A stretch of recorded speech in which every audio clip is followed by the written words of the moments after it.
பயம் என் வாழ்விலே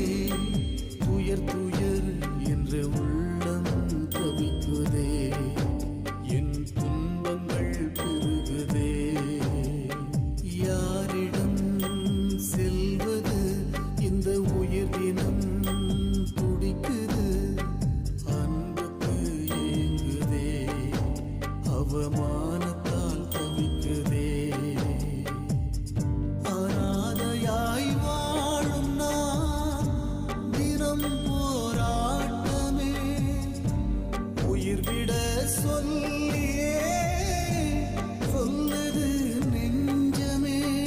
இறைவன் எங்கே வழியும் எங்கே விடியல் தேடி எத்திசை சென்றிட எங்கே போவது என்ன செய்வது